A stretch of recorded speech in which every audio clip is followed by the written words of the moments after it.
Good evening, anyone. For anyone joining, this is me talking about how I felt when I lost my mom. It's been 3 years, and today marks the third year anniversary since I lost my mom.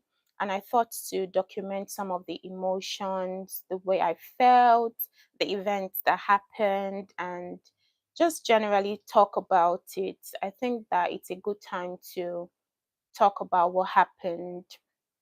And I know I've talked about it in bits and pieces, but today just helped me to better conceptualize everything that has happened. I know that it keeps unfolding. I know that I keep understanding things every now and then, but I just thought to talk about it. My mom, I would call her Grace. That was her English name, and she's Grace Bola anyway.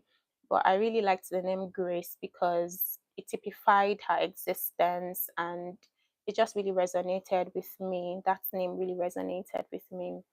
So, backstory is that I lost my mom when she was 64 years old. I was still in my late 20s then, and it was a huge blow for me. Prior to then, I used to think that I was strong, but somewhere in my mind, I just knew that losing a loved one would definitely break me. But I never knew or anticipated that it would be something so soon. I never knew I would lose a parent in their 60s. It was never something I imagined. If I ever imagined losing a parent to be in 80s or 90s, and that would still be very, very sad. So losing my mom at the age of 64 was a big blow for me. Prior to then, I would say that I spent most of my adult life in school, as many people may already know. But at some point in my life, I made a decision to move back to the city where my parents were. One, because I really needed childcare support, and secondly, it was just easier in terms of living generally. So I moved from Lagos, Nigeria to Abeokuta. And I believe that movement from one city to another, that's the city where my parents live, I believe that movement was orchestrated by God, because it was just that 1 year that I could say that I really, really did have a very close relationship with my mom. I remember going to her store in the city center several times. We'll have a chat. If whether it was planned or unplanned, we'll have a chat. I'll get her yogurt. There's this yogurt in Abeokuta, Sadek yogurt. I'll get her that yogurt and also say, don't take too much of it. It can affect your health if you drink too much of sweet things. And then I would also we had different chats about different things. And she would say, "Oh, Tola, you look really good today. That's my doctor." We had a very good bond, and I was seeing her almost every week in that year. In that same year, she had a lot of health blips, and at some point, I honestly was at loss at to what was happening to my mom. We tried so many things. All the tests came out okay, and when you are in a particular field and you can't seem to solve a problem, it's really challenging, because you tend to solve every other person's problem, but your own family, your own loved one, you don't know what it is. Anyway, thankfully, by the end of the year, she recovered, she got better, and everything was going on okay. She was regular on her medications, she was healthy, she was back at her store in the city center. Permit me to say city center, in the city center. However, on the 12th of November 2021, I received the worst call of my life, and it was from my dad. Prior to then, that same morning on the 12th of November, I had spoken to my mom twice, and that was because I was supposed to go for a course in Lagos that would last for 2 weeks, and I needed to drop my son with my parents in Abeokuta. It made sense, and we also had someone to help. And we had done all the logistics. I had packed my son's bags, I had packed everything, all the supplies that he needed. And we had even chatted about which nursery he would go to. I had gone to make inquiries. Everything was going as planned. And when I spoke to my mom that morning, she said she was ready to have him and I should be going to the store anyway, but I could drop him at home with my dad. So that was the plan. We had a plan in place. And then around 10:20, she calls me again and says, Omotola, when are you coming? And I said, well, I would come around 12 because I'm tired. I had been packing all night for my own trip and then for my son as well. And, she said, okay, no problem. She would be at the store. And I decided to have a nap. While I was having my sweet nap, I wanted to have a nap for at least 1 hour. While I was having my nap, I received another phone call from my dad. And honestly, I was like, why are you calling me again? We've spoken twice and I'm still coming to your house later. Why are you calling me? And he broke the news to me. He said, Omotola, it has happened. Your mom is gone. I feel like those words really broke me. I'm not sure I've heard, yes, I've had people close to me that have passed on, but this one really broke me because I had seen my mom 3 days before. She looked perfect. She looked like the best I had ever seen her in a long time. Her hair was well made. There was this glow about her. Now, thinking about it now, it sounds like that was a heavenly glow, or it looks like it was a heavenly glow.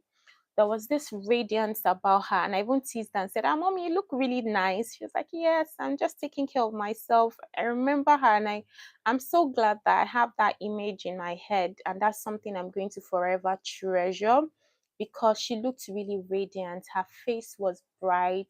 Her hair was packed into a ponytail. She wore a flowery dress. Everything was perfect. I really love that image, that last image that I saw of my mom. So when my dad told me, it was very unexpected. Earlier that year, if I had received that news, I might have said, okay, yes, it's possible because she was not doing so well in terms of her health. But she had improved. She was doing well, going to her store in the city center. So this timing was very off for me. So immediately my dad said it. I said, Dad, you must be joking. What do you mean? Someone I just spoke to less than 40 minutes ago. It's not possible. And he says, why would I be joking about that? She's my wife. And obviously it dawned on me that, wow. So what I did, I thought, okay, this not, there's still something. I could still do something. So immediately I rushed over to the house. I don't think I've ever driven that way. It must have been unsafe. I sped to the house. The house was roughly about 30 minutes away, but I think I got there in about 25 minutes or so. I got there. I was just hoping that it was a lie. I was hoping that it didn't happen. As I entered the house, I saw her on the couch. I'm sorry if this triggers anyone, but I'm just trying to talk about some of the emotions that I felt.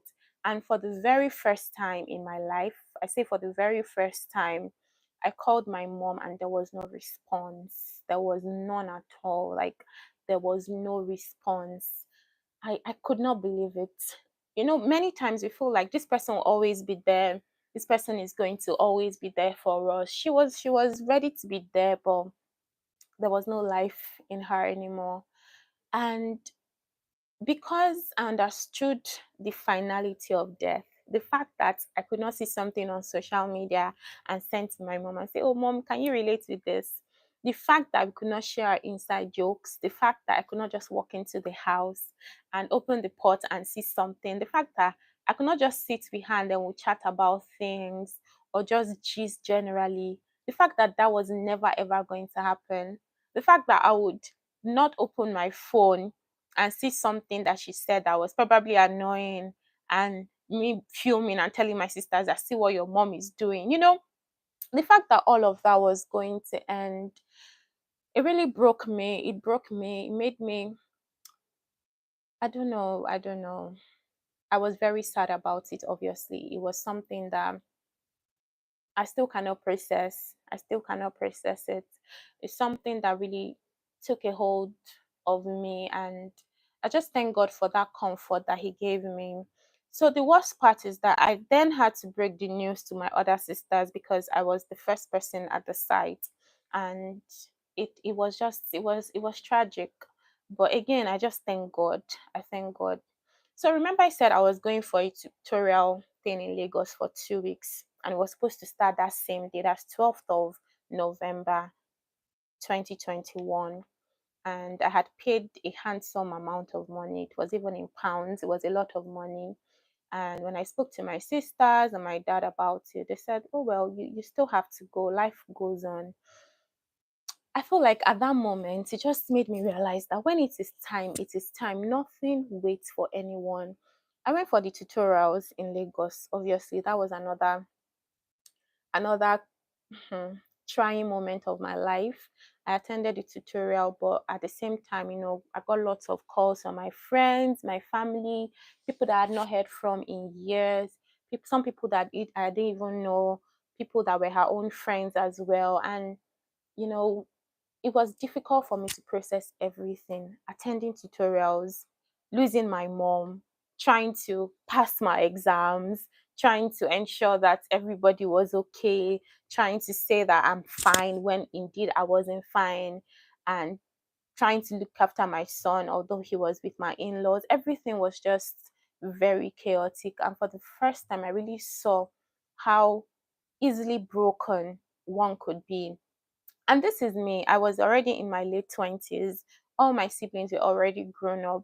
So it made me just think that what if this thing happened earlier? How do people survive when they lose one of their parents at an early age? It must really be a disaster. And it was just a very trying moment. And the next 2 weeks following the demise was just a lot. I received some calls. Some of them were calls of condolences. Some of them were, what happened? What happened? What happened to your mom? Oh, was she not okay? Was she ill? Oh wow, what a wicked one. I'm like, oh my god, this is not the time for this. I don't even want to hear this right now. And it also made me appreciate that when people are grieving, people process grief in different ways. If you call someone that is grieving and they're not ready to speak, you shouldn't take offense, because for me, many times I didn't want to talk to anybody. I didn't want to talk to anyone because it would just trigger those emotions. Because I was crying. I would attend classes. I would cry, cry, cry, cry, cry. Take bathroom breaks, cry, cry, cry, cry. Try to listen in class. My brain would just zone off. Then obviously you have this wishful thinking that I wish this did not happen. I wish I could just have some more time with my mom. But one part of me also knows, even now, that she lived a very full life. She did live a very full life. Obviously, in the next 3 weeks after the demise, we planned the burial, which was another trying time for me because I just felt like there was nothing to celebrate. Yeah, she did live a good life, but I didn't expect her to die at 64. Not like I had anybody's timeline with me, but I just did not expect her to die at 64. It was a huge shock for me, but it was still a celebration of life, and we had to